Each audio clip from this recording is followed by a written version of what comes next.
sloping out Put over 20 feet. there.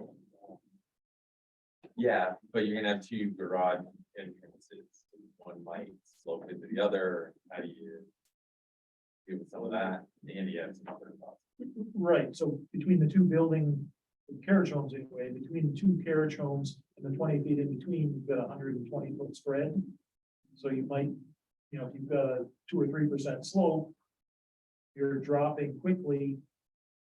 Even if you were able to get to the same elevation with the garages facing one another, you get to the next one, and then you're looking at, maybe trying to make up 3 or 4 feet, the next 20 feet.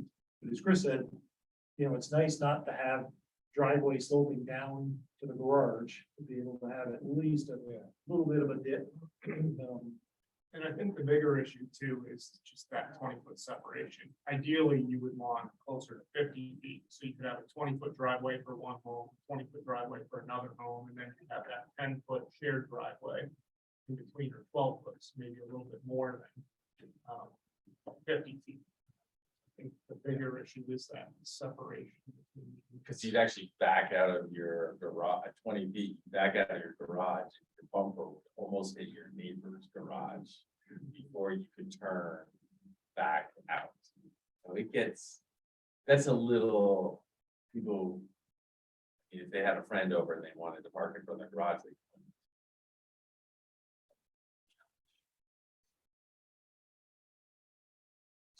Our preference, and I think from a design standpoint, for a lot of reasons, would be to have them continue as it's currently proposed.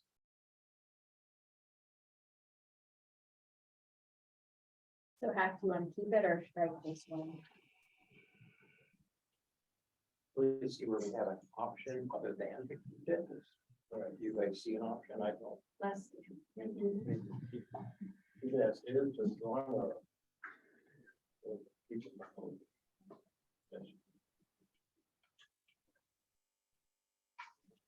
I don't see how we can, without eliminating much students, have a driveway parking. So, great. I would probably suggest striking it because I think the DRB would Yeah. end up.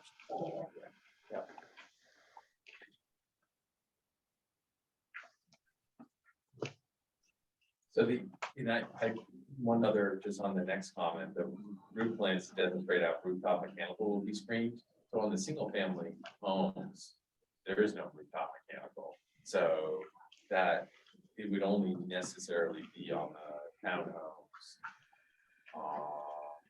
We certainly will plan to have that screening, right? I think it's The bigger multi. the town, like the 6-unit and 4-unit buildings, they'll have some rooftop, but a lot of those will actually, not all of them will have rooftop. They'll be more ground based. Because But you don't really the large apartment type buildings will though, right? Yes. Yeah, so I There you go. added a line in this one as you spoke. Yeah. Provide roof plans for apartment buildings and townhomes. 'Cause Yeah. The individual. And- Can I just ask a clarifying question? Sorry. Those apartment buildings, that's what building A or B are, correct? And C. One goes out. Well, I guess that's See phase senior two. living, Senior it's located in living, the southwest corner. Okay. yeah, kind of, that's phase 2. that's phase 2. So I guess. Yeah. Yeah, I'm just making sure I have the right thing in my mind. Sorry about that. The northeast corner. The one just goes to phase 1. Southwest. That's where you're going. We're talking about the southwest corner. That's apartment phase- that's phase 2. That's phase 1.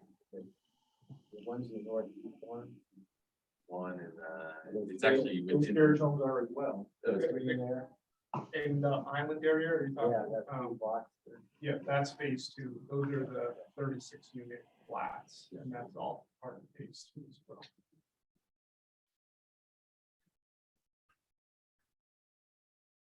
I guess 12 unit flats, 36. Right.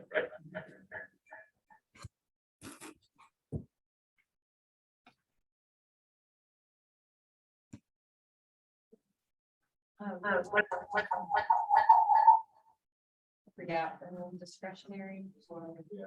On the Not sure why we're getting a little feedback right now.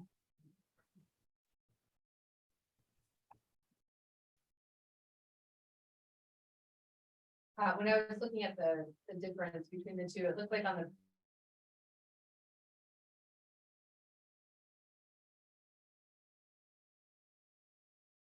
Perimeter, kind of a flat along image was taken out on the borders of the new neighborhood, and I was curious if that was just it.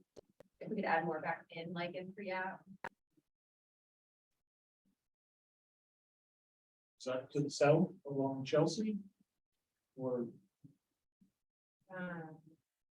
So the one on the Yeah. left is pre-app, right, it's discretionary. Do you see on the right, like by the L building, the buildings, the A and B on the bottom left?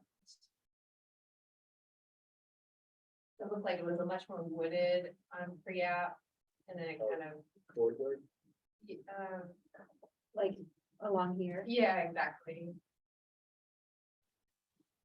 between the bank or the credit union and the apartment building? Yeah, and think- then also along the bottom of the building, so.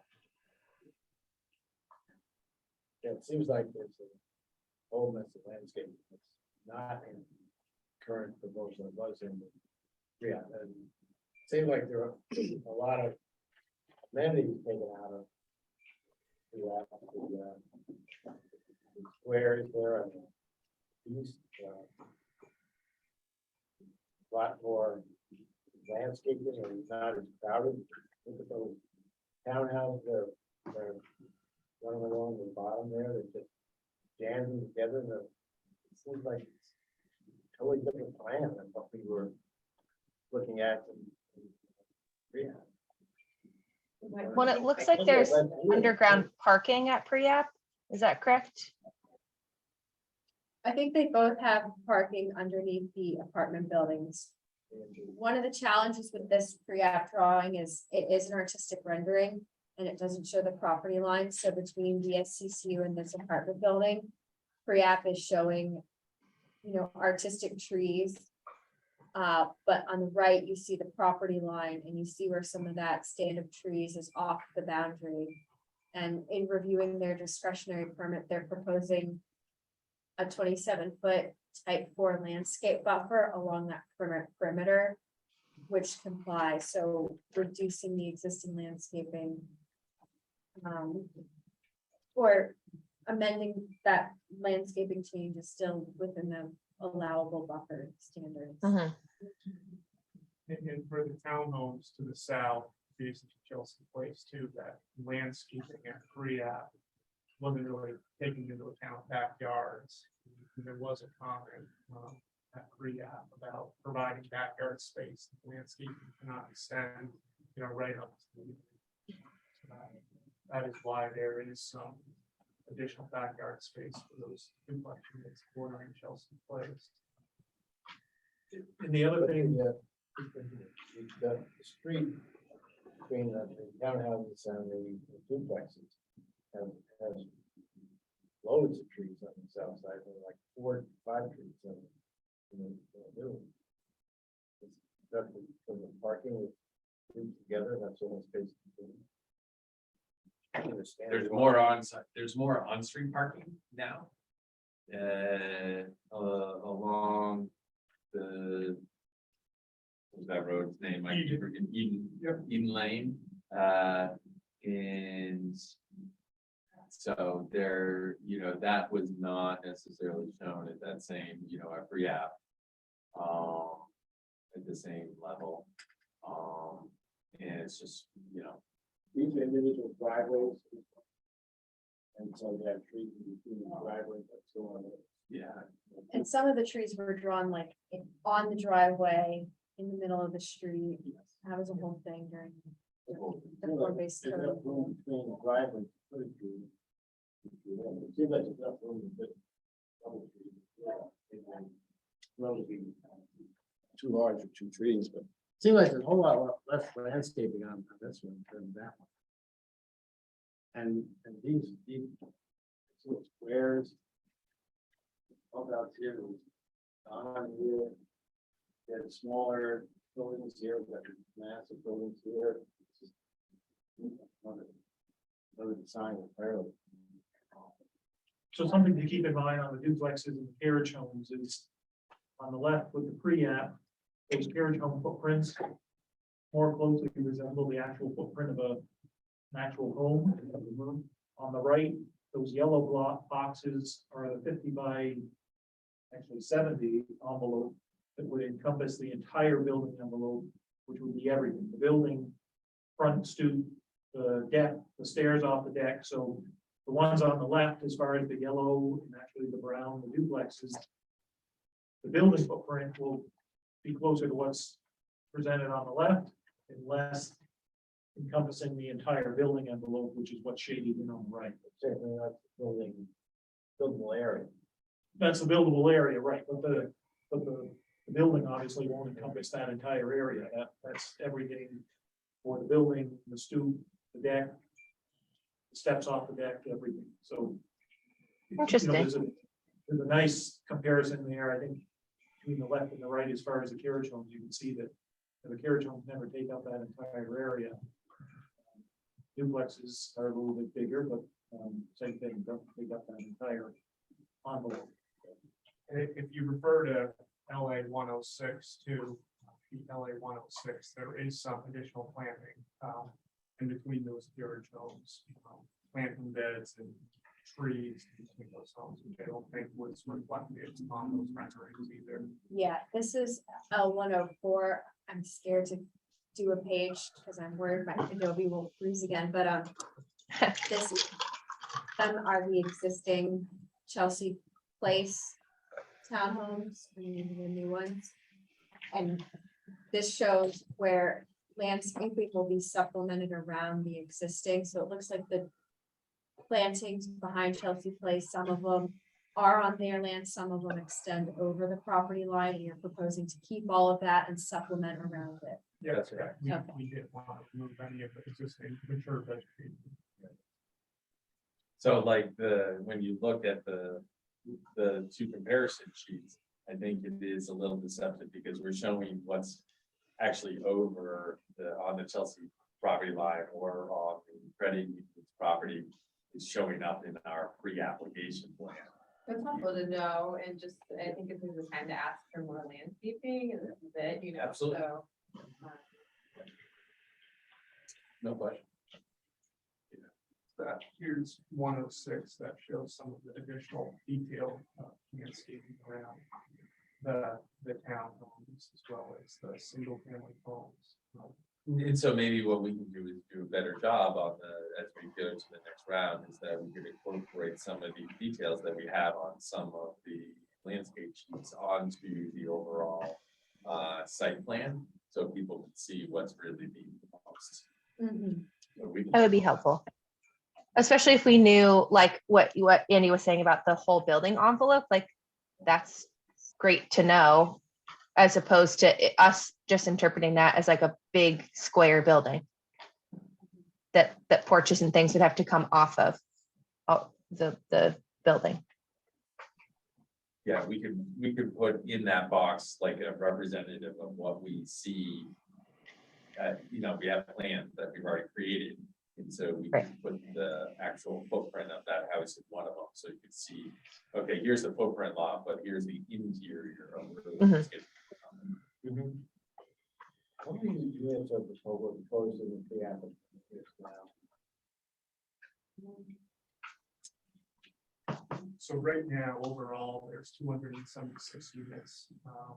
And overall, Dwelling unit Yeah. equivalent. Pre-app is like 70. No. Well, there's still the 65 unit senior living building, which is not considered dwelling units for density and growth management of commercial use. 276 dwelling unit equivalents. And I think it's 276 units, and there's 241 dwelling unit equivalents. Overall, phase one's 208 units, 173 dwelling unit equivalents. I'd have to Go back and look at what was proposed at At the pre-app, I'm pretty sure we actually had more Well, units. yeah.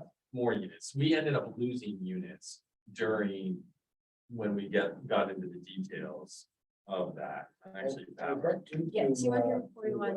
Dwelling unit wetland. equivalents. That's, just geometry. it It's, seems like their units are crowded together going to second phase, second position, and the less units. Just wondering how that happened. Oh, from a constructability standpoint, we had to make room for stormwater improvements in pre-app, there were some rough locations of stormwater, but once we got into the engineering, we said we need a stormwater system here, we need another one over here. It seems like there's the same number of like ponds shown in each position. About 7. Yeah, but the size does vary a little bit as well. And then we also looked at the setback from Allen Brook, once we had that actually delineated, that 160-foot setback over there. We had to shift units a little bit around the perimeter. This is along the northern side and eastern side of the property. So that's what took those squares out. Got forced westward more. I have to look back at the pre-app plan. Where, so can you show me the little boundary? That the purple line to the west and to the east. Yeah, so, That's the phase. this is the development area, the clearing limits going around here. So you could, we're right there where both is out. On the property. South. Over here. Yeah, since you push those back and create a square at the end of that, some relief from. So that's one of the stormwater areas that we are proposing a stormwater gravel wetland back there to capture some of the runoff from Beaudry Lane. Could it be incorporated into a central square of a pond that the houses go around? Some relief to that. For that stormwater area over Yeah. there. Does that make Well, sense? there is a larger stormwater area here. But we really maxed out the size for that stormwater area due to the wetland buffers.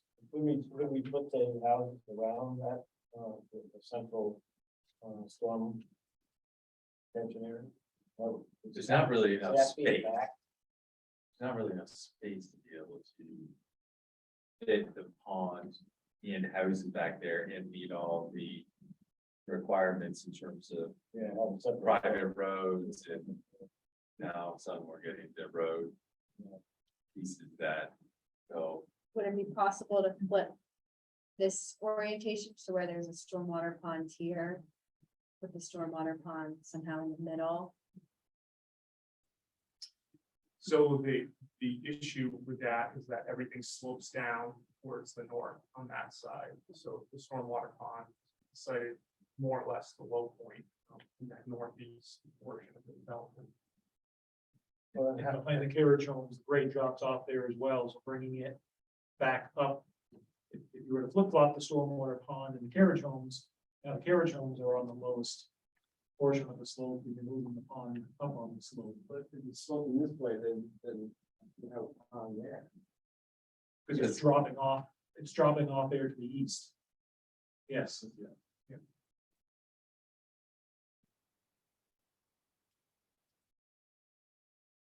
So it is 5:27. The community meeting is at 5:30. Are there any other comments or edits on this list of recommendations? One thing I quickly like, if it's possible, is on your B, I think it's the B building. On your initial one, you had it kind of tipped a little bit, so it wasn't parallel to what I call the A building. If you go back to that slightly counterclockwise rotation, it seems to line up with two roads a little more square, realizing that they're both curved.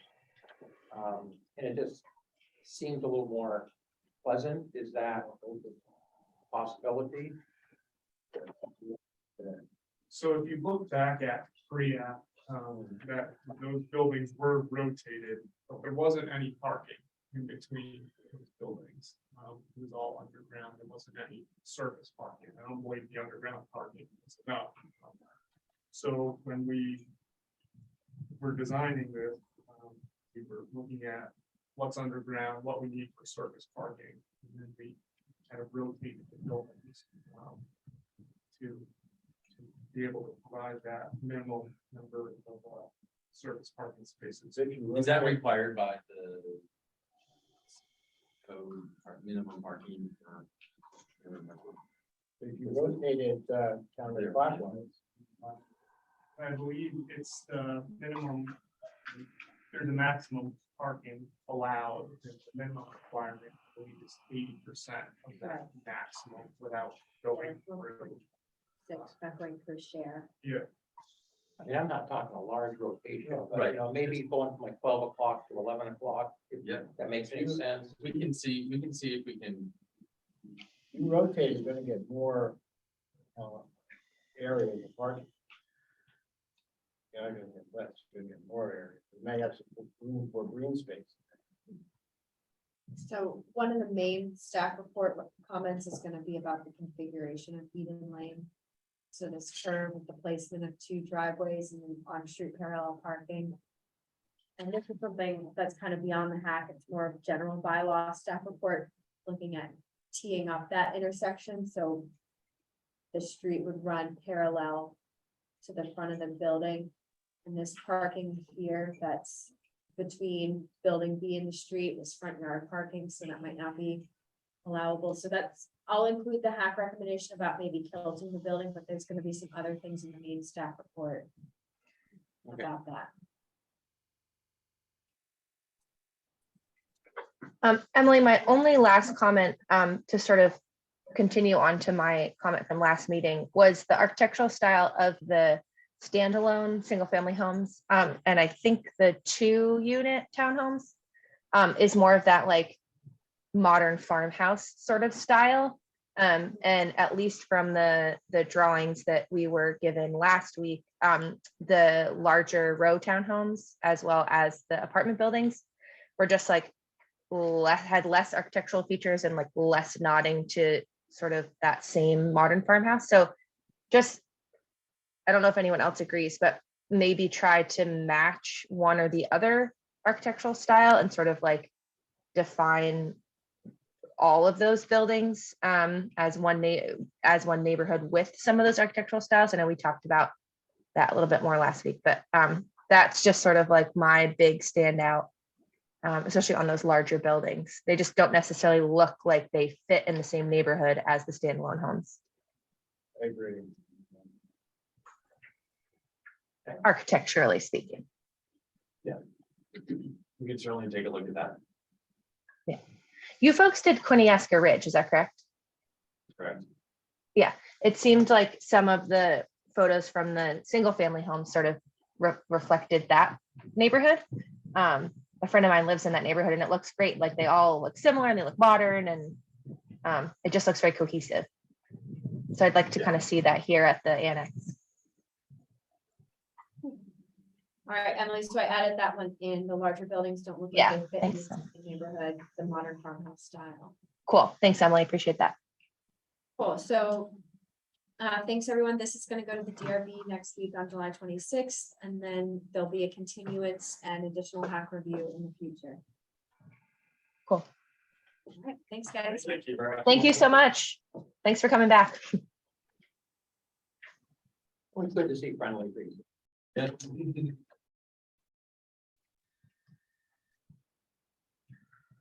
All right, well, now we're gonna transition to the village bylaw committee meeting. So far, it looks like we have Barb attending online and Ann in the waiting room, so we'll give it a few moments for folks to filter in.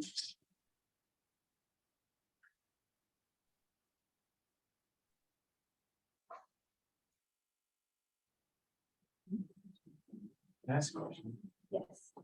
What time do you select board? Are you doing select board stuff tonight? I'm not, that what time is select board? Oh, I didn't. Back there. 7:35 is on the agenda. Talk about homeless. Hi, Chapin, welcome. Do you guys have other business before you run? We just wrapped it up. Oh, we just wrapped up the regular HAAC meeting and now we're just getting ready for bylaw. I don't know copy. And there's seltzer and snacks. I brought garlic steak, to give away if anybody will. Thanks. What? Garlic steak.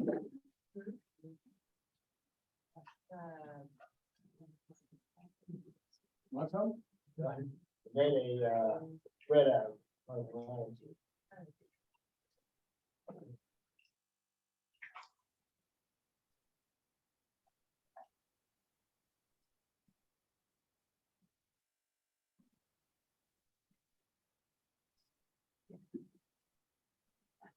Jamie, did you just harvest them? I actually harvested them 3 weeks ago. They keep, don't they? They keep really well. I just have not managed to, Polinos will buy them from you and Japanese restaurants. love them. Garlic steak.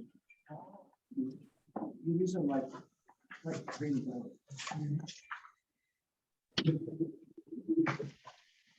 They know how to do them.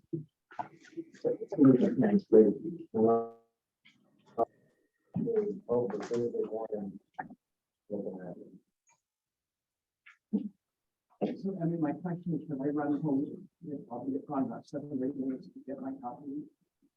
Yes, I also have copies if you want to look up one. No, I don't know. Yeah, I think you have a minute because I'll probably do an introduction in a minute.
Sorry.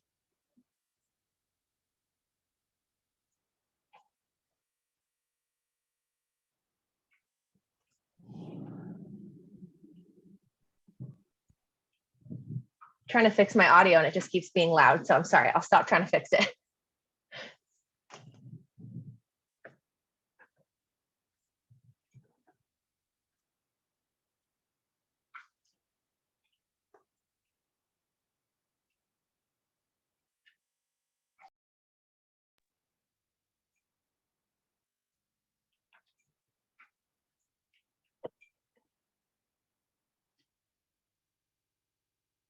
These 2 hours to get everyone. The audio works better when you have to, it can pick up the room better. Right now, that owl is the active one. Emily, can you hear me okay? Yep, I can hear you. Can you hear me? Yeah. Yep. Okay, cool. I have you on 2 devices. Your Wi-Fi password? Yes, it's Williston, capital W, and then a $sign for the S, 52.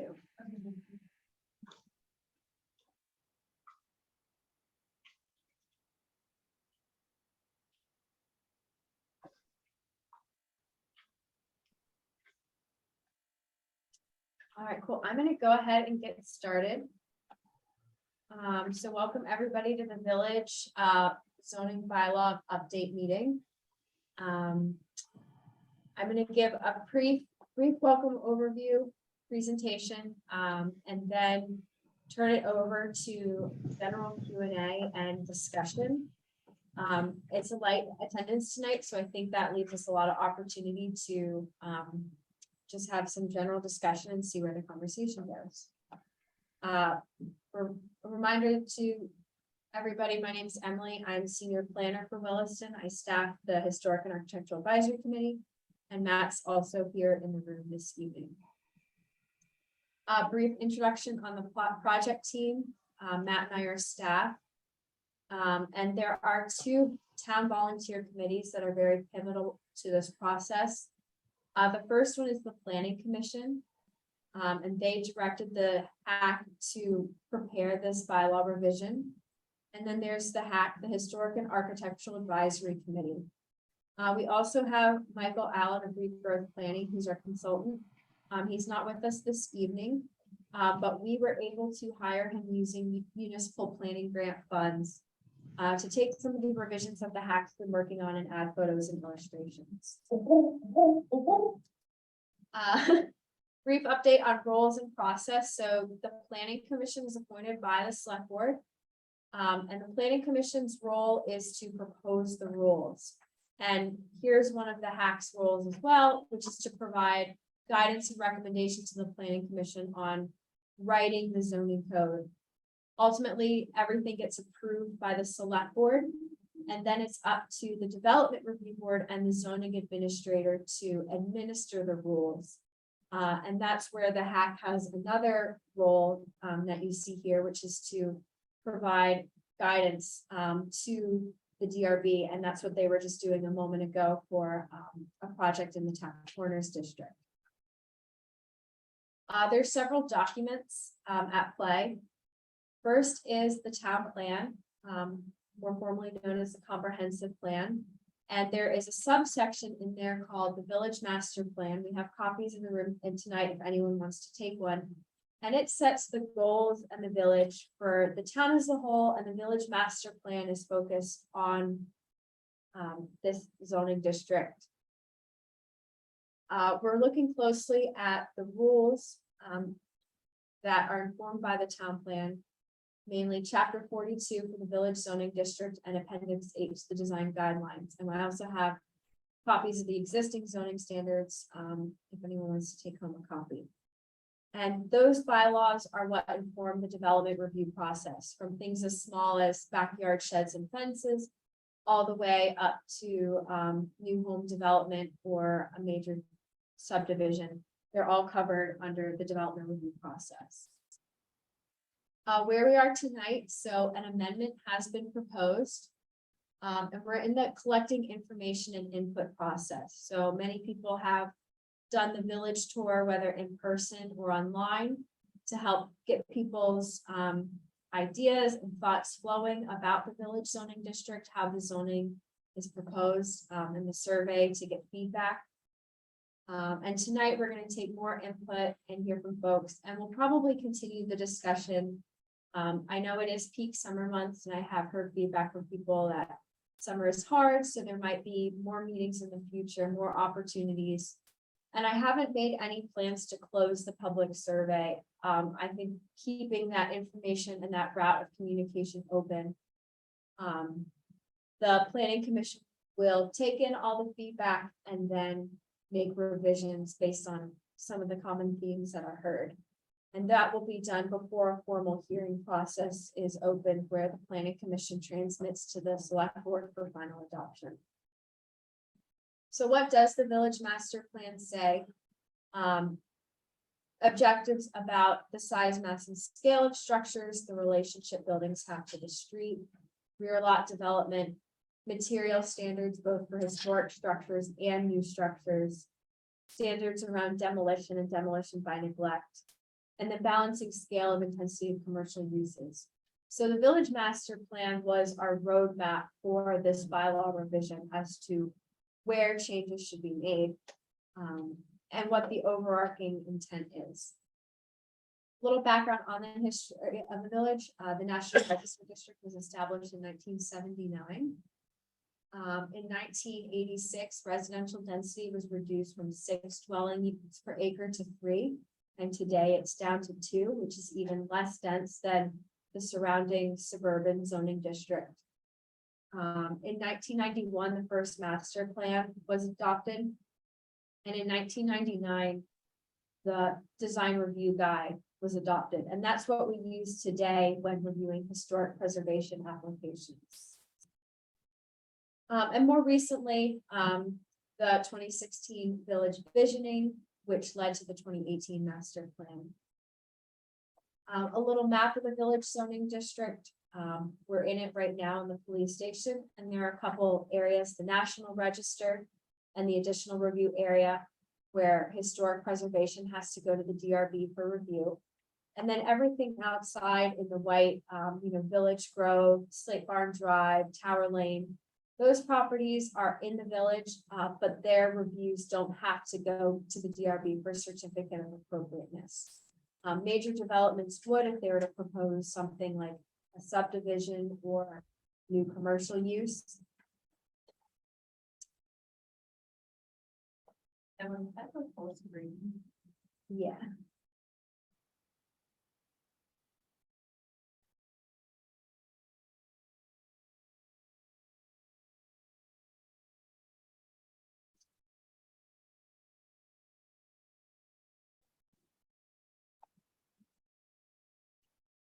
It's not looking.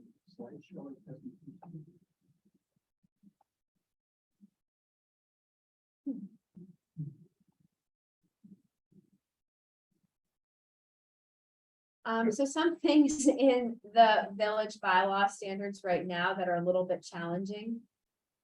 In Appendix H design guides, respect the original character and period of the building structure or landmark.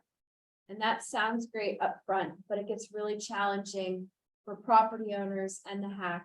What does that mean when I need to repair or replace my roof? What does that mean when I have to repair or replace windows? Or I'm adding an addition, or the window pattern has already been disrupted on the historic home. So that very vague standard gets interpreted differently. In the past, it's been interpreted more strictly, where true divided light windows have been required, and more recently, there's been some flexibility looking at, costs and energy efficiency. The current standards are also really strict around use. So right now, only a full service restaurant is allowed, where there's been a desire in the village master plan to allow things like coffee shops and bakeries. And use ultimately comes down to size and scale, because, a small artisan baker is a lot different than a coffee cup bakery, or a small coffee shop that roasts on site is different than a Keurig Green Mountain. And it's all about the scale of what's happening on the site and its design that matters more so than what's happening inside the building. Right now in the village, there's about 9 commercial businesses, but only 2 are friendly to walk-in customers, the Quick Stop and the Fiber Art Store. All the other businesses are, reservation or appointment for only, where you're going for a specific purpose. There are 2 churches and a variety of government properties, both municipal, town hall, and the annex, as well as the school district and the National Guard Armory building. And 40% of the residential properties don't conform with the existing density standards right now, whether they're a single family home on a substandard sized lot, or a home that's been converted to apartments, maybe even before Williston had zoning, and is now existing non-conforming. So a lot of this bylaw revision is about right sizing the standards to what's already here in the village. The village is also served by municipal water and sewer, three-phase power, which has solar capability and good internet speed, as well as state highways and local roads. So it's suited to be able to have the capacity for additional homes or commercial businesses that are right sized. But it's not like, other parts of the states where their rural villages are on a community septic system or individual septic systems. There's the infrastructure here to serve existing and future growth. And the village itself is also quite constrained. We have the Allen Brook, which has a 150-foot buffer. And then there are wetlands and wetland buffer requirements that are not being proposed. Come on, do you want to go out? of the large acre properties in the village are constrained.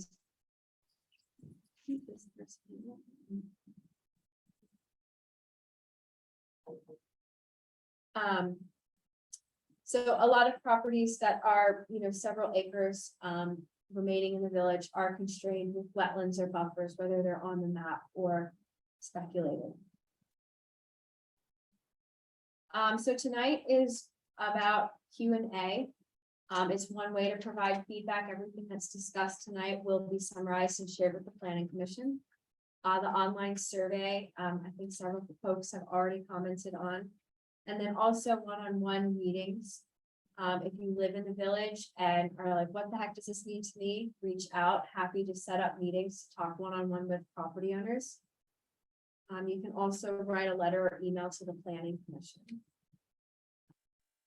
And tonight's about hearing from the public, listening to what folks have to say, learning about comments and concerns, answering questions, and ultimately that no decision is being made tonight or at the upcoming planning commission meetings. It's all about collecting input, collecting feedback, and deciding what revisions need to be made before this document is ready for final adoption.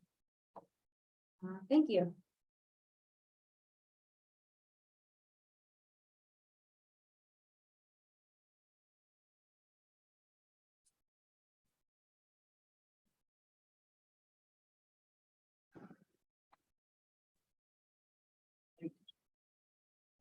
Questions? Yeah, if I know, some folks here attended the walking tour last week, so any thoughts or comments on that or questions that arose, we can probably start there.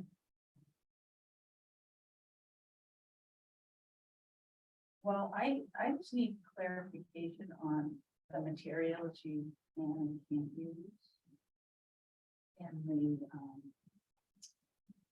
this historic, or I forget what the two areas are called. That you need DRB.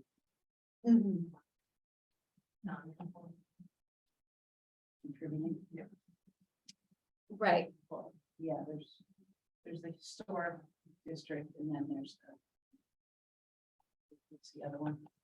Yeah, there's the National Register District and the additional review area. I'm trying to get my documents to load again. So I don't know. Yeah, so your house is in the additional review area.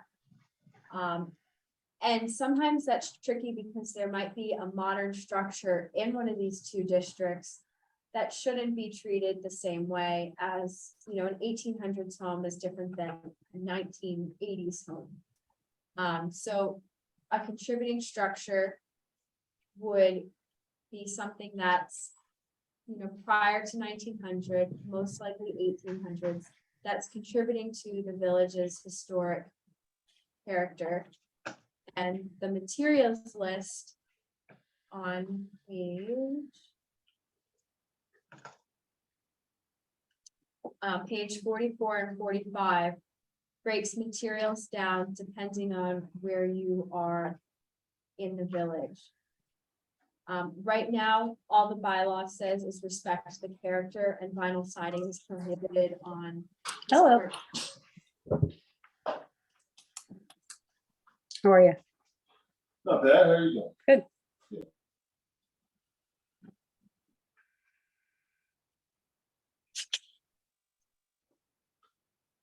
So does that mean just you can only use wood? For your property, for siding, you could use.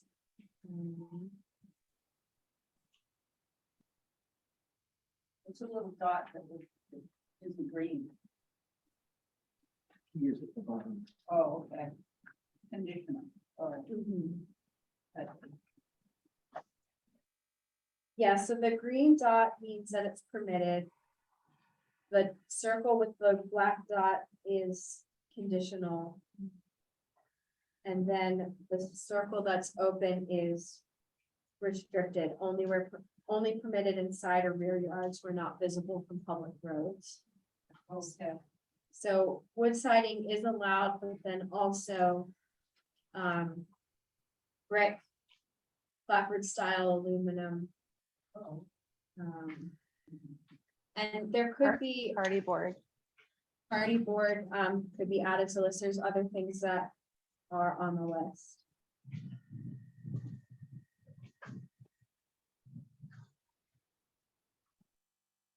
Can I comment on that? You said aluminum siding, clapboard style, it says no. Oh, right, excuse me, I was looking at the other column. Yeah. Yeah, I'm gonna come up a little bit to make sure the owl could hear me, is that? Yeah. Good. I'm Chapin King, and I live in the village since '85. And I've probably been through the hack process about 8 times. Yeah. for many modifications. So, I feel as though the sensitivity to the historic nature of the village is around aesthetics and sort of a feeling of the village. And what happens on the back of houses and on top of rooms that aren't seen from the street shouldn't have as much regulation as we've been giving it. And so in general, I'm for having like materials. And I also think that standing seam roofs are probably, given the cost and the difficulty finding skilled slate installers and the difficulty putting solar in slate, I think standing seam should perhaps be considered an alternate to slate when someone has that need. So my general comment is that I think we should loosen up, especially if it's not in view from the street. But still maintaining the aesthetics. If it isn't viewed from the street, are you wanting it to stay the same, like Well, no, I think standing seam should be allowed. even from Yeah. the street? Yeah. So I would expand the list a little bit, and I would say if it's not visible from the street, anything in the site historic view area should be okay on the historic home. That's my opinion. So is it just slate roofs have, or as the way it's written now, have to keep their slate roofs, but if I built a garage in the back of my house, It's, could I put asphalt shingles on it? there's that arrows pointing down of the process, and basically, if you're a historic home, you're supposed to repair with existing materials if you can, and then replace with the same if you can, and then with like you don't get down to being able to use different materials, very different materials, or demolish. right, so a new structure wouldn't be required to have slate. But, and if you have, But what about when I have to have wood siding? no, you could do one of the other siding materials. And this, probably the materials list is gonna be the one that's most edited through this process. So to Chapin's point about wanting to have flexibility for side or rear properties.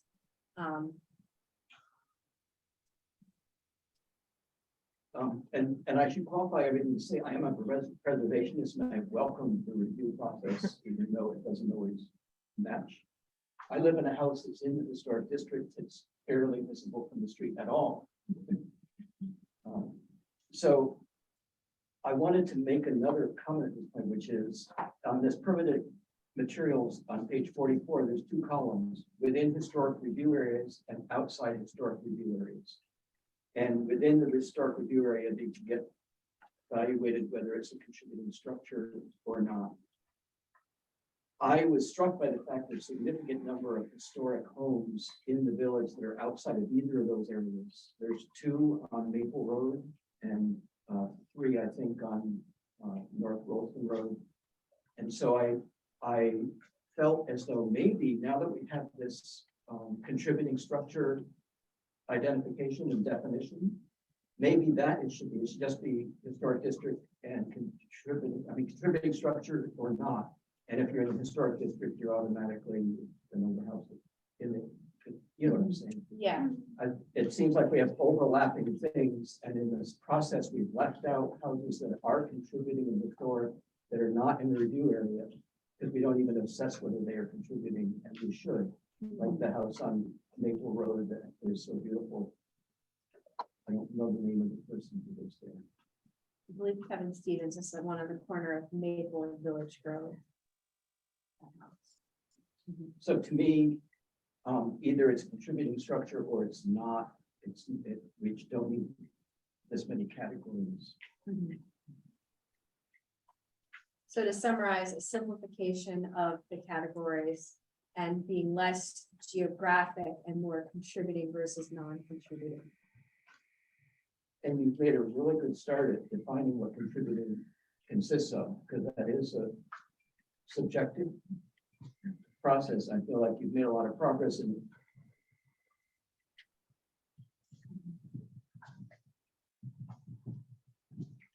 I've got a question. How do these materials pertain to additions to start structure as opposed to start structures themselves? So right now, it would be for existing and proposed new structures, so the same materials list for both.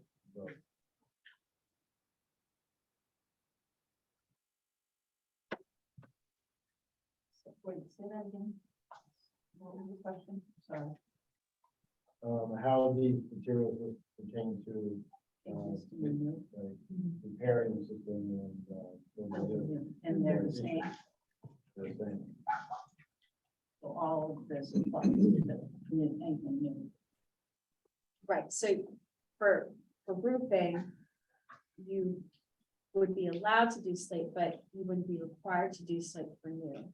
The requirement for slate would only be on an existing historic structure. That are already have slate. The way it's written now is probably the most strict interpretation, and that's written that way, so you know, the planning commission can walk it back. So the way it's written, structures that likely had slate in the past would be required to put slate back on even if it currently has a different material.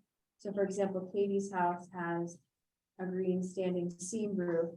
If that material were ever to come up to be replaced, it would be required to be slate.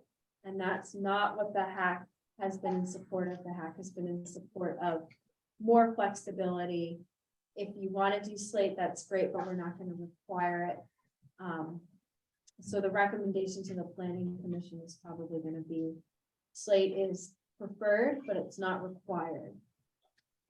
And existing slate, if it goes away to another material, that's an option for the planning commission as well. But if you built a structure, a separate or addition, say, or a separate building, you would still have to, would you adhere to the outside historic review area since it's a new non-contributing structure, or would you have to, like, we could use solar, for example, on a new garage? That way, which one would it be? It would be the left column. Oh, okay, because so your even for property's- new. Mhm. Okay. So for a new, you could do an addition with an architectural shingle roof or a metal standing seam roof. But you wouldn't be allowed to do, you know, plain asphalt shingles. Unless you Or couldn't see it bare from the metal. road. Unless you can't do it. Is that? Well, that's accurate? one option, is we could totally revamp this materials list and do it based on contributing versus non-contributing and have more flexibility for things that aren't visible or are minimally visible from the public way, and basically scrap this formatting where you're looking at the location and go to contributing versus non-contributing and more flexibility for things that we can't see. I like that. So I'm not, I don't understand all these building materials, which is probably most of the problem. Why I don't really understand this, but as an example, that house that was pretty new, and I forget the name of the lane right up here. Lambert Lane. Lambert Lane. and it's a modern house, maybe like right behind the big colonial, historic colonial, that turned into office space. It's modern. With that, the materials they use are common, you know, I assume are commonly used in new buildings now. Would they all comply with this list here? Because to me, that's a really pretty. Well, the Yes, design of the house those would be have, compliant. pull up the aerial Okay. image. I think mine have to attract. So So I comply with that. this is 831 Williston Road, the office building. Yeah. And then behind it, these two newer homes have standing seam metal roofs. And Matt, do you remember what side? More of than the one house? behind it. It's more. Yeah, they were both built by the same person, you know, obviously really different design and similar materials. I believe those are hardy plank sided. So not vinyl, but not a wood product. And they may have been required to have the narrower image reveal, but I don't remember. That sounds about right, and looking at. the Yeah. image, it looks like it has some narrow, yeah. I also remember that they're hardy, like something sticks in my brain that's right. You have fiber cement Yeah. material here.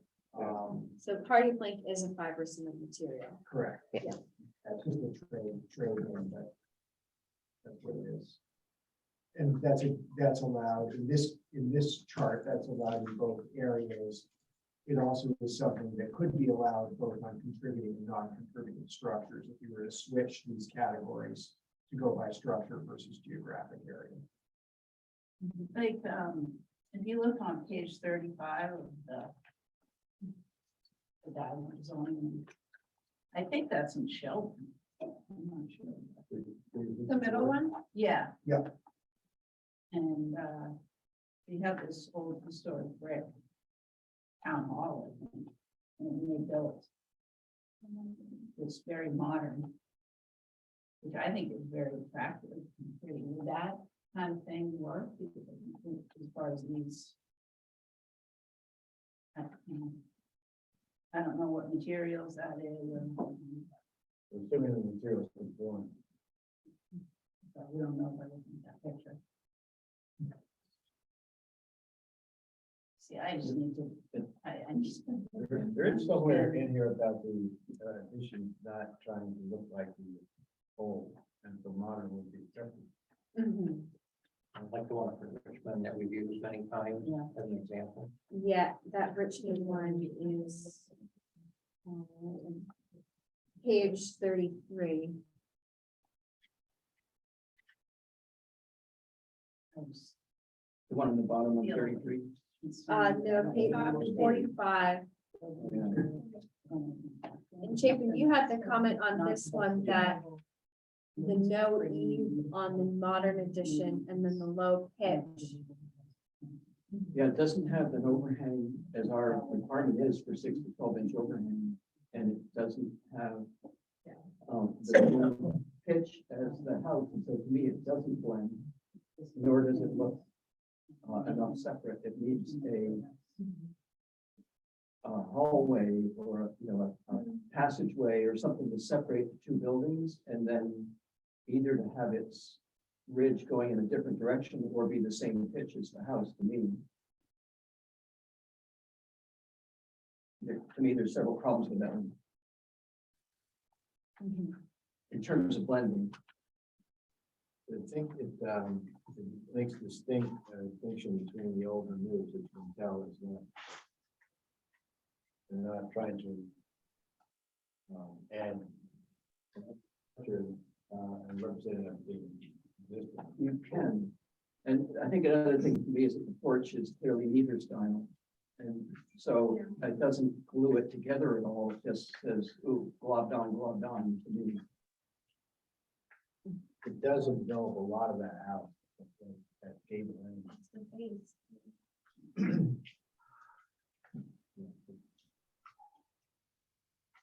it respects the door that, it's right in the center of the email.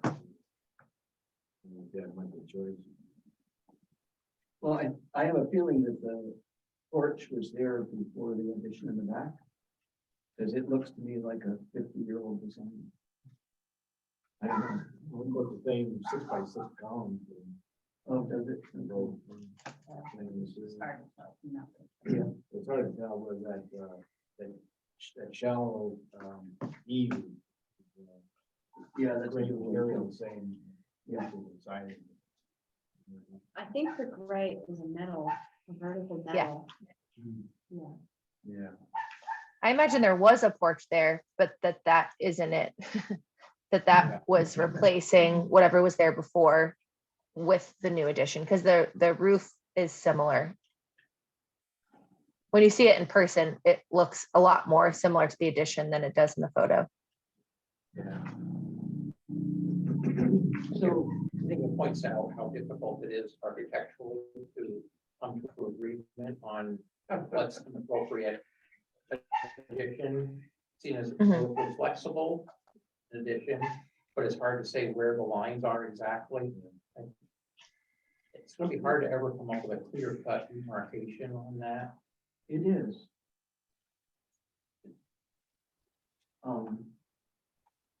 It is. Am I hearing, Chapin, the recommendation would be to find a photo that potentially the addition has either different roof line or just something that's like a little bit more seamless between the two? Is that what I'm hearing? Yeah, I just think that's a poor example. I think that example does not suitably blend the two. Okay. It would be good to find one that either blends them or which, like the one we were just looking at on the next page of the Mhm. library on the back of the municipal building is completely different. And so there's no confusion. Okay. Yeah, if that porch weren't on there, and there was, connection between the old and new were distinct, we respected the old and new a lot more. If there were an articulation where it goes back and then comes forward again, it would feel like a different building.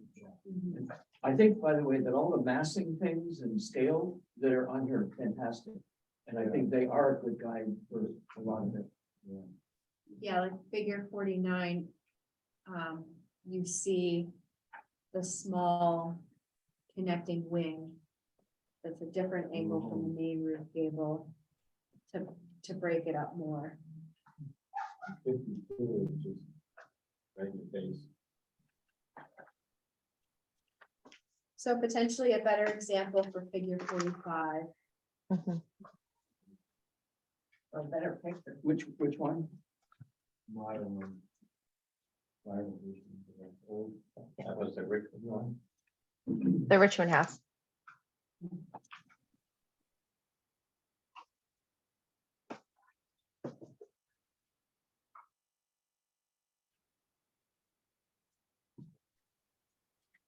When was this going to the, what board?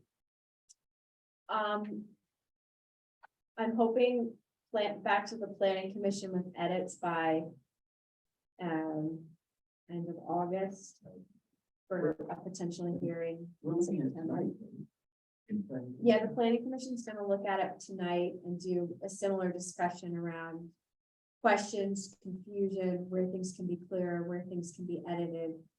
And then in August, I'll regroup with the consultant, taking everything we've heard, figure out what those changes need to be, and then get it turned around back to the planning commission for a meeting in September and warning it for a hearing. I have one other disruptive comment, and then any of my other comments are not disruptive. And that is that, something I forgot to bring up when we were talking before. The village, was mostly wetland. And those of us who live in the village can just look in our basements and know that our houses are on wetland.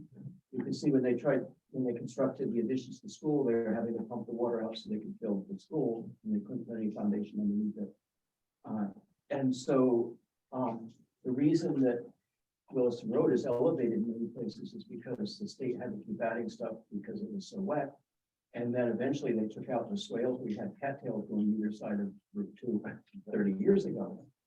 So given that it's basically all wetland, where somebody doesn't have a wetland buffer means that it was filled in the past. Pretty much, not 100%, but probably 75% of places that don't have the constraint. And I was just wondering, given that we're wanting density and that it's a village, whether we should put to the Conservation Commission a question of whether we should reduce the wetland buffer, not the Allen Brook buffer, but the wetland buffer, because it's all wet. Somewhat, because I think what we're going to bump into with this is we're opening up that people can do more, and then they'll get stopped by wetland because a 50-foot buffer on a wetland, when you have a 100-foot wide piece of property, and you need a space on the other side is difficult. Wetlands are controlled by the state and federal, they're not controlled by town. Isn't that state Oh. regulation? So we do also contend with state setbacks to class 2 wetlands that occasionally somebody with a significant development and the money to do it may be able to pay their way into impacting one of those. But that does not tend to be realistic for, someone with a property the size of the village property or the kind of, redevelopment they might do. So we could grant some more local flexibility, but it may not have a lot of impact. That said, you can grant it and then sort of you've done all the things you can do in town. So, But for example, there's water that's running just the other side of the driveway here. And Carter and Gaffney's just put in some more drainage because they're so wet. And it's everybody in the village is dealing with extreme wetness. And so I think if we actually surveyed most of these properties, there would be significant wetland delineations. And so I'd like to raise the question up front, should we consider a narrower boundary with a different thing? In here, the wetland, Yes, 50 foot. yeah, It's in a different bylaw chapter, so this is chapter 42 for the village zoning district. The buffers are chapter 29 for watershed protection. it does. It maybe just references that there's no change from the 50-foot for wetland and 200 foot is it for 150 foot for Allenbrook and 50 foot for a class 2 wetland. So that is something to consider, granting more flexibility in the village. There is a property, Dar Gibson at 16 Old Stage, where he wants to put in a garage with an accessory apartment, and this back area of his lot is a wetland with that 50-foot buffer, and then with the 25-foot front yard setback, and then that 50-foot buffer, there isn't really any space. So the bylaw would give him flexibility for that side yard setback, but the wetland buffer, that is something for the planning commission to consider. And then we could look into that as well, the staff level of what can we do at the local level, but then where would that inflection point be at the state where, yeah, you can reduce the local standards, but the state might get you. And that's trickier because we don't have the jurisdiction over state rules. So is the town more restrictive than the state right now? Yes. And I think that goes to Matt's point on, we don't allow any development except for minimal road and trail crossing. So a large development or subdivision might be able to cross their street or path or utilities on the wetland. But houses, parking areas, buildings, those cannot go in the wetlands or the buffers. And those bigger projects have the capacity at the state to mitigate, pay the fee for that inclusion. But a small project would probably not have that flexibility. Are most homes considered class 2 wetlands, or to understand the classifications?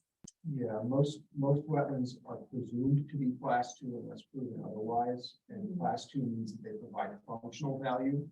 So they're either providing a functional value of a wetland all by themselves, or they're connected to a larger wetland system that does. So what ends up being a class 3 that doesn't have the same functional value would be like a wet spot with some cattails growing out of it that's not physically or hydrologically connected to a bigger wetland that provides habitat, water quality benefits, et cetera, et cetera. So And the then state, class 1 is like a moose meadow. yeah, you know, a lake, Very few. pond, everything associated with it, a really, really large thing that is just obviously providing functional by itself. So I think there in the blue that sometimes over the green, this makes the green brighter, is showing mapped wetlands from the state. The state hasn't mapped, I don't think, anything else beyond that. But if someone says they want to do something on their property, you go out and look, you'll find wetlands. Right, Yeah, that was behind your house and not that. Exactly. yeah, and a good example too is 90 Maple Road, which is currently on the market.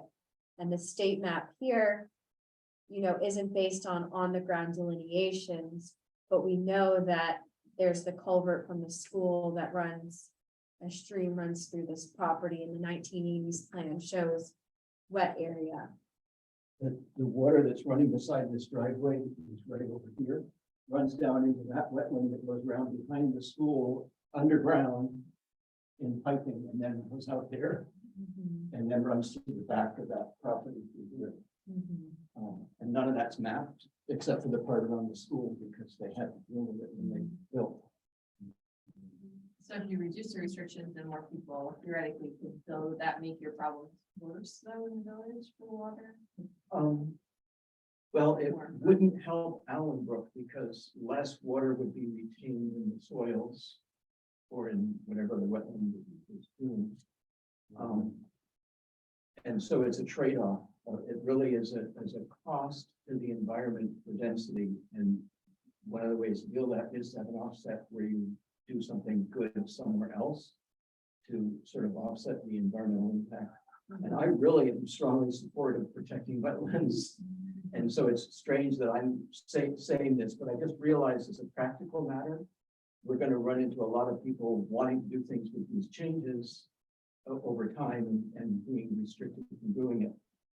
And it may be the case that if our goal for the village is to have more density, I think we should think about what to do. Might be able to offset some of that loss by some strategically placed retention bonds to compensate. There'd be some ratio or trade-off. Yes. And they're favoring underground storage or rock ponds a lot these days. Matt, I think can you partly recall off contributes the to top of it. your head when the state stormwater permits are triggered? Isn't it an acre now, or?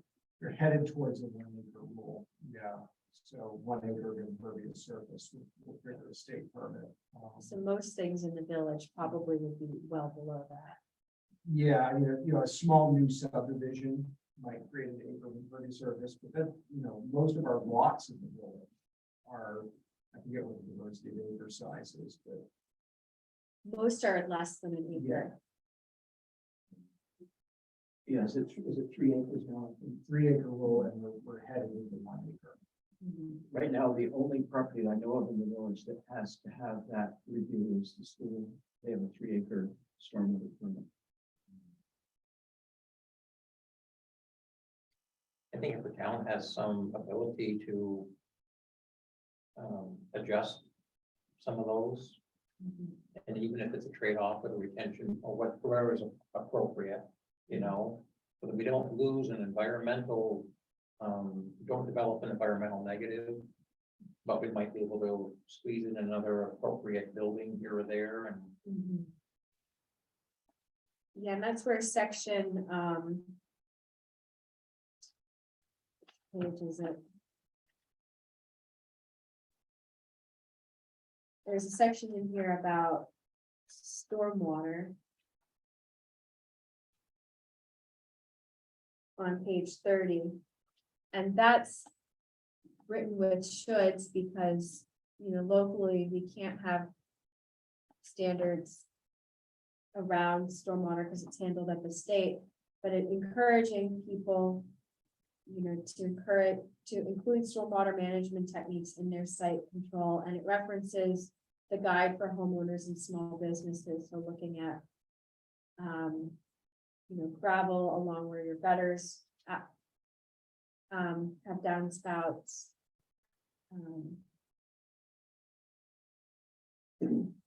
Small swales on the property, so little things that property owners can do. If you're doing a shed or an addition, you're not triggered at the state level, but there are things that you can do to slow stormwater, prevent erosion, and recommendations are here around, diverting it away from historic buildings, either on your property or your neighbor's property, so you don't create more stormwater issues.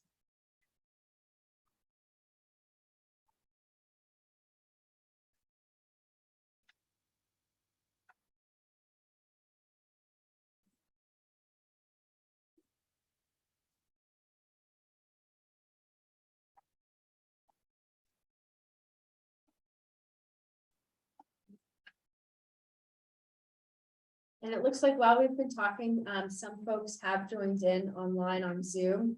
We're just doing general Q&A, so if you have questions about the zoning bylaw chapter, or village in general, we're just doing general Q&A.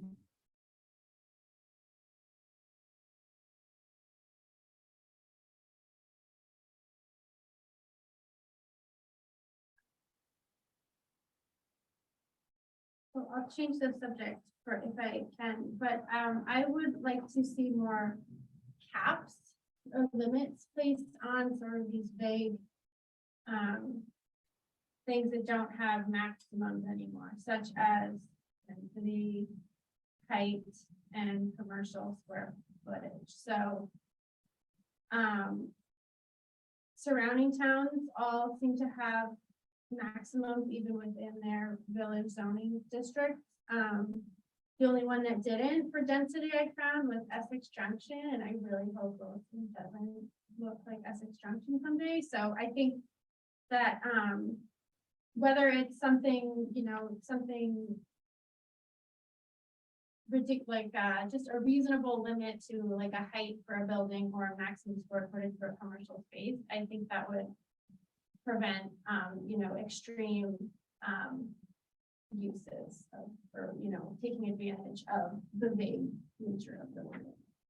Yeah, that was one of the things that, Chase and I were talking about the other day. Even the form-based code for tack corners has hard limits on building footprints. I think that's something that can be considered here, especially for new commercial. In terms of residential density, one of the caps is driveway access. So as proposed, no more than 10 units can be served by a private driveway.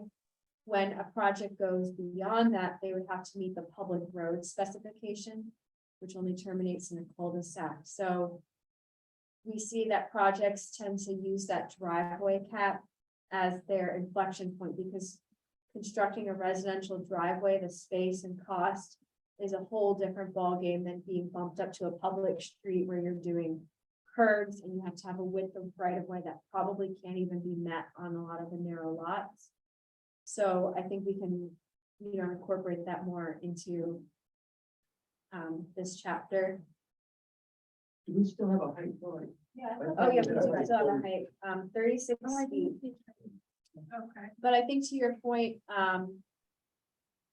what I see is missing here is, a guidance page that is really clear about what faces the street in general looks like a single family home to maybe 2.5 stories, whether it's commercial or residential. It has that same feel and those defining features with those threshold caps. And then that's kind of adding that intro page of those overall caps that guide you into how you do your subdivision design, how you do your the specifics of roof pitch, etc.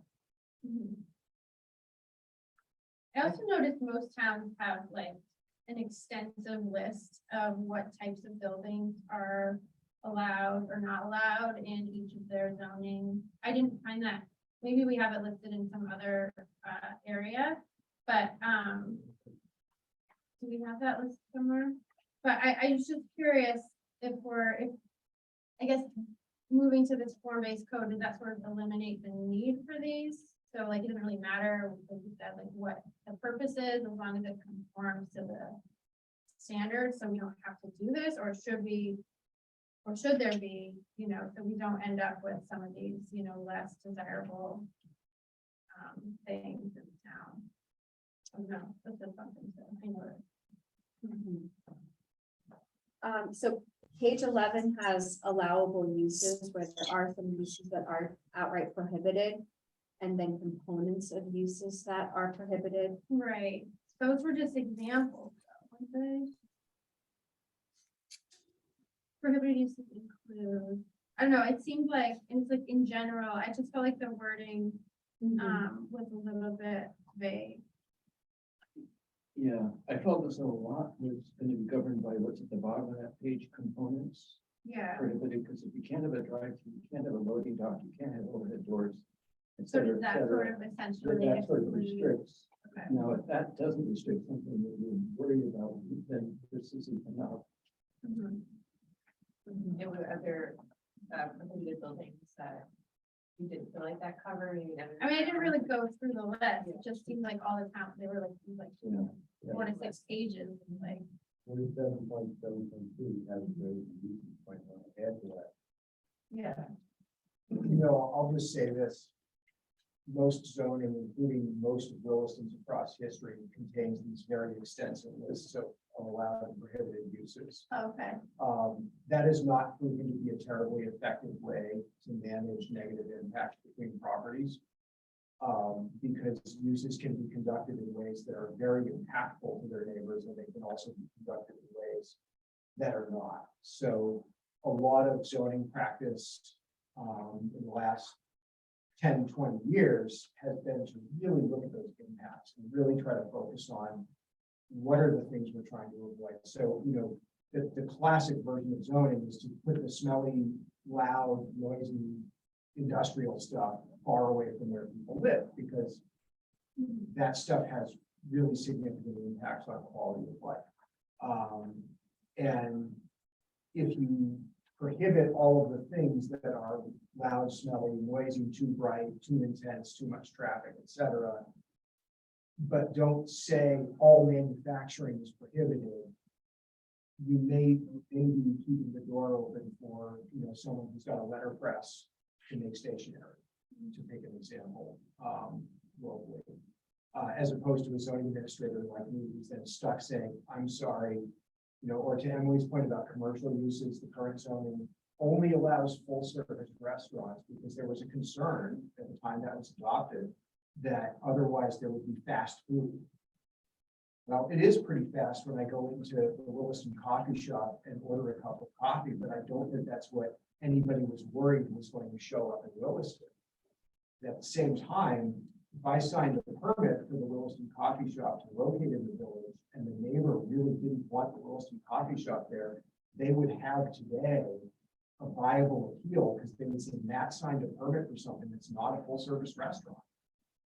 That's not allowed. And so trying to go after it by impact or site plan element, hopefully, to your point, hopefully you're capturing all of the things that you want to make sure you're capturing, and it is really a worthwhile exercise to think about. When you drive around town, think about things you see where you go, boy, I wouldn't want that in the village, and then ask yourself, well, why? Well, it's got loading docks and roll up doors and outdoor storage, or it's really too busy, it's too big. And the hope is that we're starting to capture those form and function-based things in here in a way that actually really gets at the goal. So something to think about. I'm not promising we've been completely comprehensive here and welcome input. This really goes back to the village master plan and that desire to balance vibrance in the village against the village scale and character and say, well, it is a mixed use place. It's a place where commerce sits, cheek to jowl with residential, and there's some friction we have to manage around that. But when we've created hard limits on that, like Emily's tour example, we used the vet clinic for a tour example, right? Or we just talk about it. Yeah, we did. So the hard limit of a certain number of square feet that can be commercial. And a certain number that can be commercial upstairs. Well, once you've got that number of square feet, we can't talk about anything that we could do to mitigate that, or, what are we really trying to get at? What we're really trying to get at is we don't want a big giant commercial thing in the building. And, we know there was a time when Williston was very concerned that was going to happen, that, strip retail was going to show up in the village. So, and I think today that's still something people don't want. I like to use the Dollar General test. If you don't want Dollar General, what is it about Dollar General that you would say isn't allowed? And then go look at some, we actually did this with our consultant, we street viewed some Dollar General examples. Like the one in Bennington, that's, pretty darn nice building, and said, well, what about this? Would we not allow in Williston? We have too much parking too close to the street, not properly buffered, Not enough windows facing the street. not enough windows facing the street. Lighting, Lighting. Yeah, so signs. it wouldn't, the Bennington Dollar General would not be approved. Could something called Dollar General be in the village? Not in a way that the current Dollar General company likes to exist. Yeah. We're really getting to the point of like the Freeport Maine McDonald's example, right? There's, it's in the sea captain's house. We're not, I think, at that level, but it's a good test to look at things that you can think of and say, well, I really wouldn't want that in the village. And then, well, what is it about the standard that we keep that out? And then also think about, like, those businesses that you see around me, go, oh, that'd be really cool if that was in the village. The cobbler in the Taft Corner Shopping Center, I think a cobbler would be great to have in the village. Well, what about the cobbler couldn't be in the village? Well, he couldn't be in the strip mall in the village, like he is in Taft Corners. But size, scale, probably would work in something that looked like a house from the street, probably doesn't need a gigantic sign, probably doesn't need a ton of parking.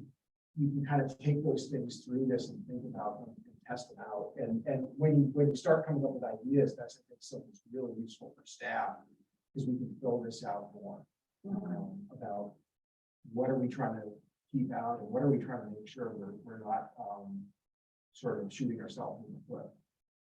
I know we get asked about the cannabis retail is way down the, like, in manufacturing world, right, or industrial. It's in mixed use commercial Yeah. and gateway North. Does that go into like vape shop, that kind of idea, or?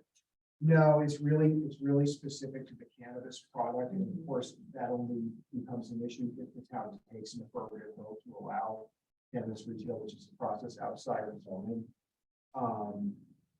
Otherwise, other than an outright prohibition on true bars, what we use category called drinking places, Williston has not looked at any particular substances or what they might call, sometimes called LUs, locally undesirable land uses.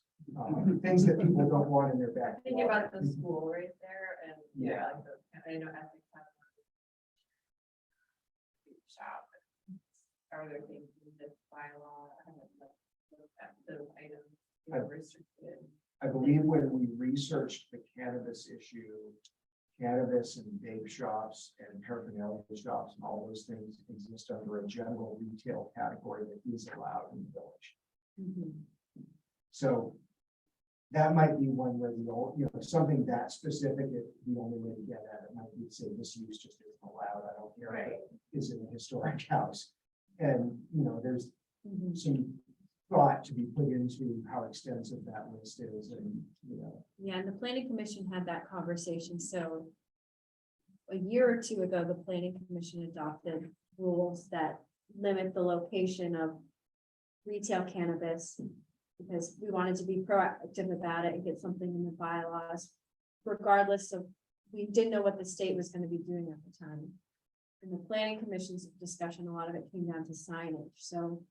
Places sell these products, but when they're marketed on advertisements that are on windows that are geared towards children, that's a lot of the issue, because these stores sell these products, but it's the advertising of them. And looking at how strict our zoning rules are around signage, and that's equally in the village, you get your one freestanding sign, no wall signs, no window signs. Other than like little directory signs for, a multi-tenant office building. And yeah, sure, sell your vapes at the counter of your general store, but you're not branding it out on the exterior of the building where kids passing by will see it. I might suggest that for the planning commission to discuss, like, are there outright substance things or paraphernalia, things that we do need to say are restricted uses, just with the dynamic of such a kid-heavy population here, might need something more strictly discussed. Part of what I think about when I think about uses is, was it Stowe that went through years and years fighting with McDonald's, and finally they got a McDonald's, but they didn't make it look like a not McDonald's? Yeah, so that was like a colonial style wrapped traditional McDonald's building. It still exists. I think it's the Chinese restaurant now. Sushi Yoshi, Sushi, might be sushi, Yoshi, yeah. I think so. Yeah, so they imposed architectural standards. Yes, and so to me, another factor is the massing and design standards and scale standards that we have. One thing that makes me hesitate about being too restrictive is I personally think that Cathedral Square does a really good job managing senior living facilities. And they've done a great job with Whitney Hill. And if that corner lot on the left side as you go up Whitney Hill, if that were available to them and they wanted to put a senior living facility there, that's considered commercial. Yeah, it would not be treated as a residential use necessarily. And what if they propose building a building of the same shape, general shape as the town hall there? Sort of like, there used to be a boarding school where the armory is now. What if they propose it sort of look like another municipal building? With echoing the Greek revival look of it and that kind of massing that stuff behind, would that be wrong on that location? And I'm not sure.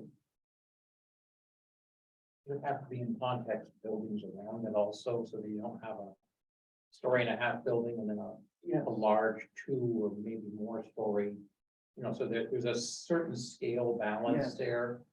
And that is, I think, part of our consideration, and anything we add in the village does it look like it fits in? It doesn't stand out unduly.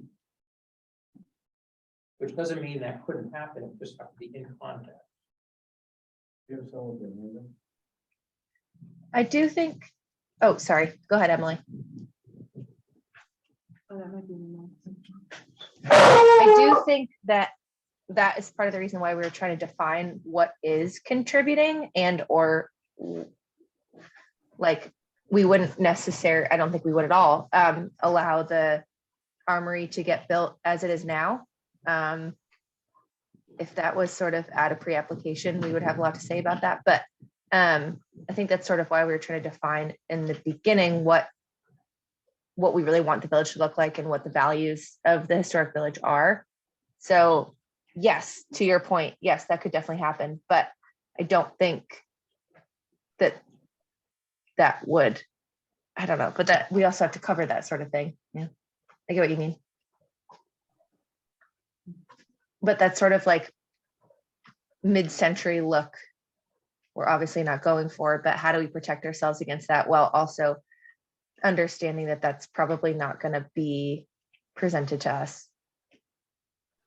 I don't know if anyone has any ideas. The commercial venture square feet would be outside our maximum, so we check.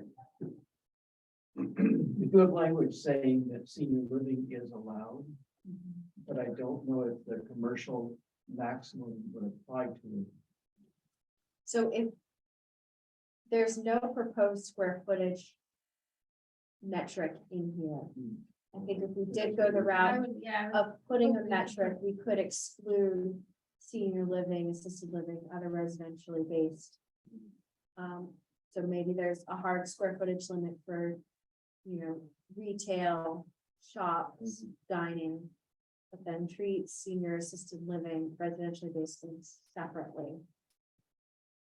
Good question now. Yeah, it looks like Jay, you have your hand raised. Yes, question, and just glancing at the proposal. The current Williston Village Inn faces sideways. The front of the building does not face Williston Road. So does that mean that there's going to be zoning variances allowed? Where there's, non-compliance. If we want a certain look and we want the feel of a historic village, and there's certain things in place, does that mean that we're going to be open to reinterpret anything and everything that comes in? So For a building in the village? that's a good question. The Williston Village Inn is existing. Their main entrance does face the side street. So if that were to be proposed brand new under these rules, we would have the requirement that the entrance would face Williston Road. So in the priority order on corner lots, you would prioritize fronting Williston Road over the side street. Now, because they're existing, they're grandfathered in, and I think within reason, they'll be able to make modifications and changes to that site. But if they were to do like a full start from scratch, then we'd say, well, you're entirely reconfiguring your site. We want you to have the entrance facing the street. And I don't think that means driveway, right? You just mean that it presents to the street with a sidewalk or walkway Right. or something. That's a very good point, yes. A front door or some sort of, yeah. Yeah, Right, And- have a front yes. door. and in terms of taking the average frontage location, it would have had to be closer to the street. Right, yeah, and that Chapin makes a very good point that there is a distinction between a front door facing the building, whereas on Williston Road, driveway access consolidated to the side or a side street is preferred both in the local rules and then what V-Trans would require for their curb cut. So a corner lot, if a corner lot were to develop fresh, that main entrance of the building faces the street, but then their driveway would be located off the side street. That wouldn't have to be the actual main entrance, it just would be a symbolic main entrance. It would have to function. Yeah, it would have to function as a main entrance. You mentioned private driveways a little while ago, and you said that was 10 units were allowed off of the private driveway.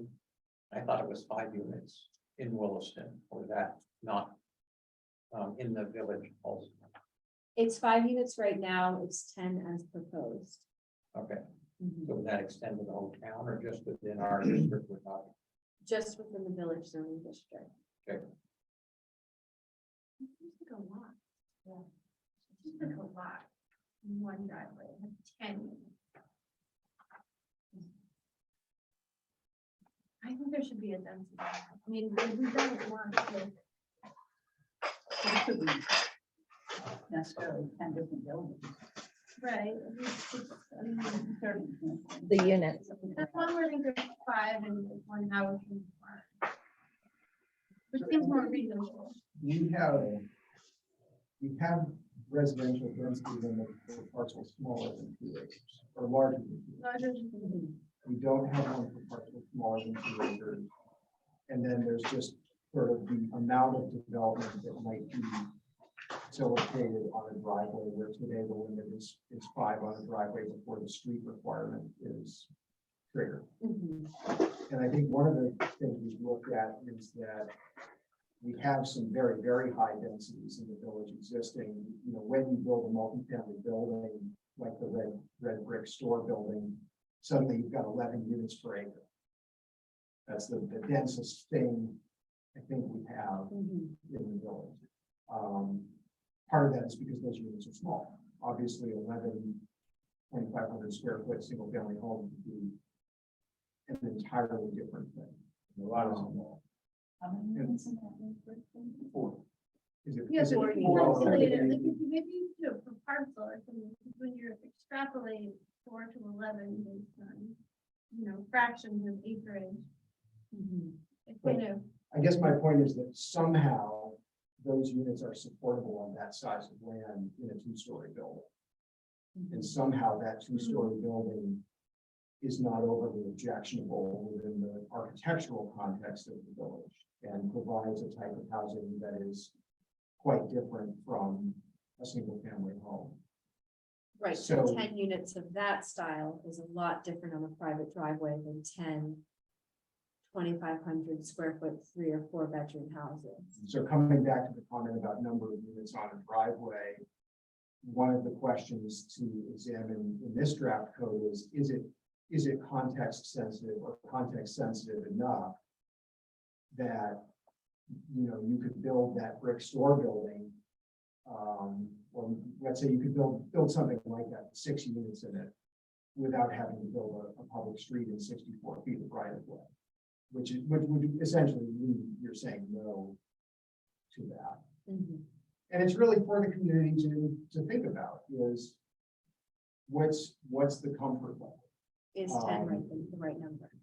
What I can tell you from my experience of administering rules in the village for the last 14 years is that managing site design through units per acre density is like doing surgery with a chainsaw.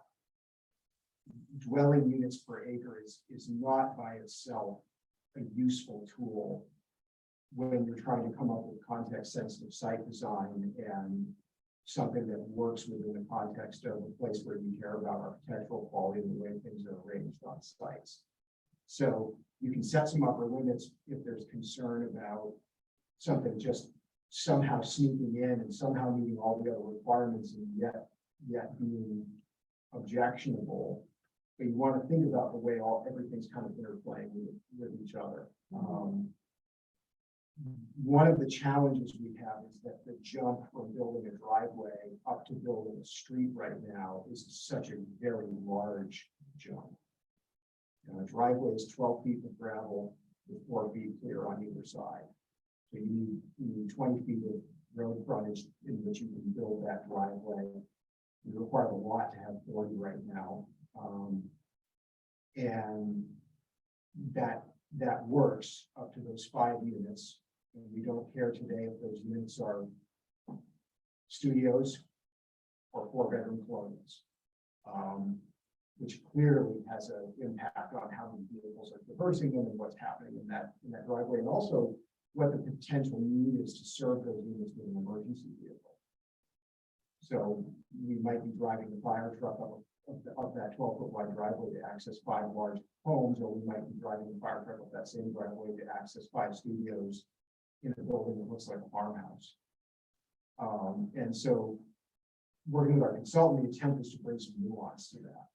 Whether the numbers are exactly what the community prefers, that's certainly up for discussion. Yeah, I think that's a good. And is it summary. worth adding some verbiage of density?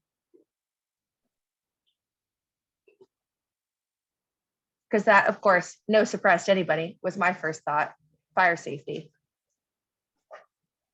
They're not, yeah. It's a completely different scenario. As you said, a fire truck trying to get into a one building that has all those units in it versus several that have a fewer units in it. And like, how do we determine that properly? And that's a question for Matt and Emily, because you know the lingo better. Might be a good example of something went awry. Back when John Lambert built Lambert Lane, there were 3 original houses, and the town made them put in a full width right away so that the town could take it over as a road that they thought might extend over and back to the school. And it now has 5 units on it because those 2 other houses were added, and there's an ancillary unit in at least one of those. So there's 5 now on that. It's the width of the street, although it never was paved and curved. And it's just such a uninviting street to me compared to if it were a more of a driveway width. And I'm trying to think whether at the 5, it has any need for anything more than a driveway, and I really have a hard time thinking it does. Slate Barn has 9 or 10. Was that? 9 new ones. 9 new ones plus the bed and breakfast in them. So, and those are full-sized houses. So I don't know, but I do feel like Lambert Lane is much less attractive than it would have been if it had been done as a lane and not as a road with. Of course, he also had to take down the trees that would have lined the driveway, which is too bad. But how does that account for the fire truck? It's 25 square units or they truck has to get in. It just accounts for how frequently you think the truck might have to go there. So it's just, you know, the point I was making is that we have these 2 categories of access, and one, I should say, is a street in 64 feet of right of way. And if you had your fingertips on it, you could show people the cul-de-sac standard of what has to be built at the end of that thing. It's really gigantic. The other is a 12-foot wide driveway, and there is a requirement that an adequate turnaround be provided for emergency vehicle out there. And, you know, so when we review projects that are proposing driveway access, we work with the fire department to determine what that turnaround needs to look like, and did some pretty nuanced conditioning about tree clearing on the most recent one, literally walking with the deputy chief saying which of these trees need to go so that you can maneuver your truck, which was a pretty careful addressing of that issue there. Yeah, so Emily, what's just like one of the dimensions of that thing, just so people have it. So the base of it here is 30 feet curb to curb and 60 feet of right of way, and an 100-foot radius. Or 100-foot minimum radius for maneuvering around. If it's 100 So foot this radius, is 40 feet and then 200 feet 24 long. feet.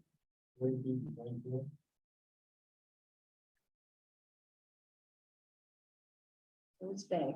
It's So like- it's probably saying no by saying yes, once you tell somebody they need to build a street. I have a feeling Slate Bar Drive was the last time anybody built a dead end street in the village. I just have a hard time imagining another place where it would be worth anybody's while to do that. So, Yeah, the number of units per driveway too, right now it's 5 across the entire town, and 5 units or 10 units in the village is a lot different than up off Butternut Road. So here things are relatively flat, a driveway going in is relatively straight, and maybe this is the clarifying factor that goes into it, is if the fire truck can access it by being parked on Williston Road, or just pulling in the front of the lot and then being able to, you know, run hoses down a few dozen feet, that's a lot different than a driveway that's several hundred feet in length or has turns and grade to it. And I think that's some of the nuance too, and the emergency services is driveways in the village are easier to serve and different to serve than long steep driveways in ag rural. yeah, so you might think about a standard that looks at both available access on existing streets like frontage on Williston Road and physical access, and considers those 2 things. You know, everybody's getting their physical access off the driveway, but say half the units have a door facing Williston Road and can be served by emergency vehicles that pull over on the side of Williston Road. So and that's just another thing to think about. But I think if the other part is, if the concern is the intensity or the pattern or what's happening, being either compatible with the village, and you don't want something that feels like too much has been crammed in Yeah. a space, then we want to look at all of sort of the universe of standards that would apply and how, whether together those are creating that or not. So taking those examples, the corner lot at Tower Lane, and saying, well, or at Whitney Hill, the large lot, and saying, what's the, I hate to do this, we live in the worst case scenario world, but what's the worst thing somebody could build on that lot under these standards, right? So we know it couldn't be more than 36 feet tall. We know it's going to have some setbacks. We know it's going to have some requirements around access. At the end of the day, we're going to have some idea how many thousand square feet of interior space we can create. And we can take a guess that we're probably not building more than one dwelling unit per 800 square feet of gross floor area or something like that. So we can model that and think about that and think about when we get to the end of that, it's like, what's the worst that could happen? You go, well, that's worse than I would like to ever happen. What's the adjustment to dial it in the acceptable range? So we certainly spend a lot of time in the office talking through those things. When we look at sets of rules like this. So is the worst case 10 units in that thing? Or Well, I mean,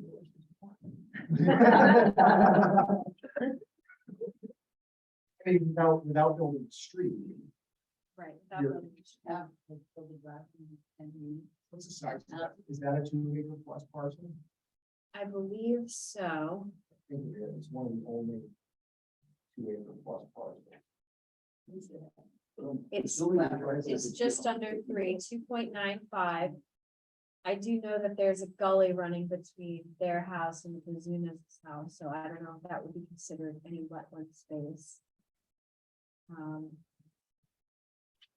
So if you assume you have, No more than 10 on a private driveway. and you have 3 acres, so what's your density rule say? That would be greater than 2, so it would be 6 times 3, 18, assuming no wetlands. Yeah. But you would be going up to the street standard. So from driveway to street is that big drum where they probably don't want to suck up money and space with a cul-de-sac. So you'd be looking at. I'm assuming the drive would come off of Whitney Hill. Mhm. Okay, so you could do 10 without mounting up to the street.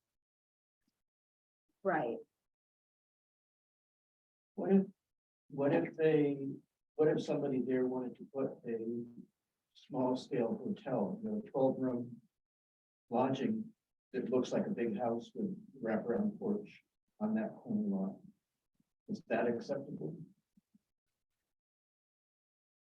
yes, and the current bylaw and the proposed bylaw look at number of dwellings on a point of access, but are more vague on commercial. So because that would be looking at, just a driveway into a commercial parking lot right off Whitney Hill Road. You would still have to look at a relationship between dwelling and building, right?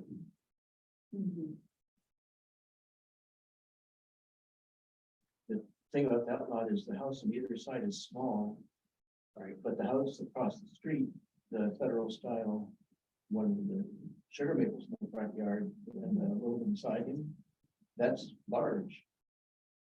Well, the yellow house right next to it. I mean, well, medium, I was calling it small because it's like 1.5 stories. Isn't it? Yeah, 2 stories. It's 2 stories. But again, if that, in that example, if that's a commercial use, would that even apply to this part in the bylaw? Or is this just for residential?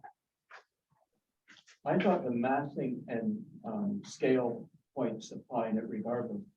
Right, yeah, They do, but I don't think the residential density being 10 units applies if No. it's a B and B. I agree. But- That would be good to clarify, because if I'm wrong about that, that changes my opinion. What's that? No, I think you're right. yeah, because it's So 10 you're units counting, looking at like- dwelling units, you could have a 20-room bed and breakfast. And that would be served by a driveway curb cut into its parking lot with a building.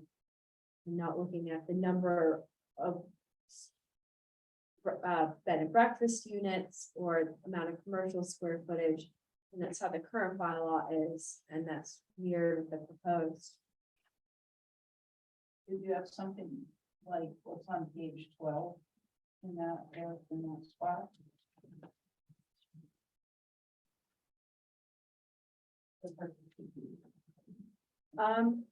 Probably not, and this is a picture that several folks have commented on, including myself, that it's not a good example because it's showing the front entrance facing onto parking. So our bylaw would require that the parking be tucked away to the side or rear, so you would have your entrance facing, say we use that corner lot, it would face Williston Road. You could have a secondary entrance facing your parking lot, but your primary would have to face the street, so you wouldn't be having your main entrance right off the parking area. I don't think that would get by.